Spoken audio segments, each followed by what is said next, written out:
Now at noon, breaking developments as former President Donald Trump is indicted in a federal investigation into alleged mishandling of classified documents.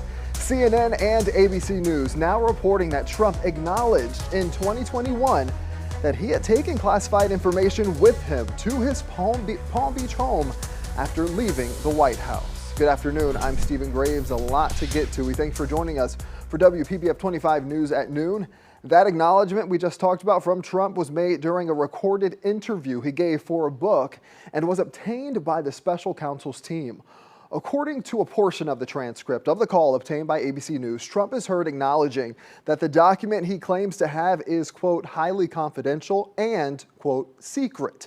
The recording is significant because it shows that Trump had an understanding the records he had with him at Mar-a-Lago after he left the White House remained classified. We've also just learned Trump has removed 2 of his attorneys and plans to announce more lawyers to represent him in this case in the coming days. A lot of development here. Donald Trump remains a candidate for president in 2024. We have live team coverage, and we're going to begin with our Caleb Califano. He's live at the federal courthouse in Miami, where Donald Trump is scheduled to appear next week. Caleb? Stephen, that's right, and we are seeing reporters and news crews from across the country here today. We've seen them really since early this morning. We are here at the federal courthouse, as you said, in downtown Miami. It's the same building where former President Trump will walk through these doors right behind me this Tuesday at 3 p.m. And now the Justice Department has yet to confirm the indictment, but we know he's planned to face 7 charges, including conspiracy to obstruct justice. The former president breaking the news himself in a lengthy statement last night, saying he's been summoned to appear in court, also claiming in this video he's an innocent man. I'm an innocent man. I'm an innocent person. They come after me because now we're leading in the polls again by a lot against Biden and against the Republicans by a lot. The grand jury decision is the culmination of a months-long investigation into Trump's alleged mishandling of classified documents found at his Mar-a-Lago home last August. The indictment is the first time former President Trump has been indicted for federal charges, and you may remember he's already been indicted in another case up in New York. He's also facing 2 investigations in both Washington and Atlanta. For now, we're live in downtown Miami. Caleb Califano, WPBF 25 News. Caleb, thank you. Meanwhile, security surrounding Trump's court appearance is being discussed today. Officials from various law enforcement agencies, including the Department of Homeland Security, are meeting in Miami to talk about security preparations. U.S. Secret Service and U.S. Marshals also will play a role. CNN is reporting this afternoon that a threat assessment of the building has already been completed and they found no credible threats. We're also learning U.S. District Judge Aileen Cannon will be assigned to oversee the former president's case. That's according to the summons that was sent to Trump and his legal team. This means if Trump is convicted, which may include prison time, Cannon would be responsible for determining the sentence of the man who elevated her to that role. The judge is no stranger to this case, as she was also appointed special master to review the documents seized from Trump's Mar-a-Lago estate last year.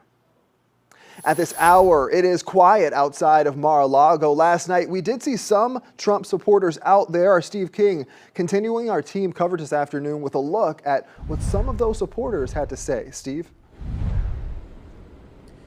And Stephen, that's right. It is quiet here near Mar-a-Lago right now. We didn't see any supporters of former President Donald Trump here in the last couple hours, even before it started to rain just a little bit ago. But let's take a look at this area off of the Southern Boulevard Bridge just last night. You can see a handful of supporters held Trump flags out for passing cars as Palm Beach police helped protect the supporters from the passing traffic. Now, there were also a few vehicles with pro-Trump messages that drove by. Supporters last night echoed the former president's message that Trump is innocent and that he's been targeted ever since he was elected president in 2016.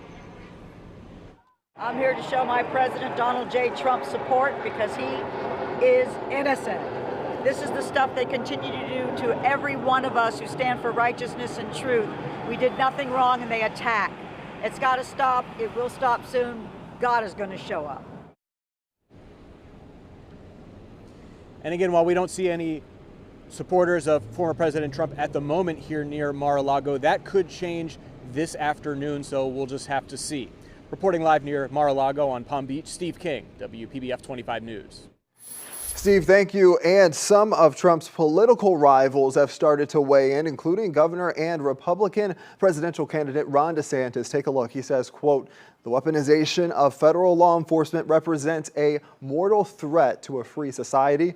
The DeSantis administration will bring accountability to the DOJ, excise political bias, and end weaponization once and for all."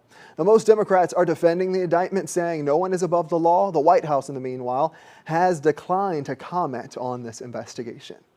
President Joe Biden and former Vice President Mike Pence, who are also both running in 2024, have also been under investigation to see if they mishandled classified documents. The paperwork was found in a Washington, D.C. office and in Biden's Delaware home. The Justice Department appointed a special counsel who is still investigating. And documents were also found in the Indiana home of former Vice President Mike Pence.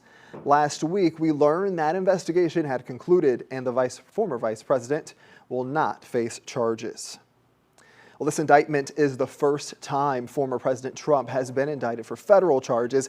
As Caleb mentioned earlier, he's already facing state charges in New York. In April, Trump pleaded not guilty to 34 counts of falsifying business records over hush money payments he is accused of making to adult film star Stormy Daniels. A trial date is set for March 25th. That's in the middle of the presidential primaries. So let's talk about what's next for Trump. We know he must report to the federal courthouse in Miami on Tuesday afternoon. He will then appear before a judge for an arraignment where he will enter his plea. A judge will then set release conditions after hearing from prosecutors and the defense. And according to ABC News, Trump's team is already planning a trip to Miami and is thinking of holding a campaign event around this indictment. And you can count on WPBF 25 News as former President Trump's historic second indictment unfolds. We're staying on top of everything. All of these new developments will bring them straight to you, both on air and online.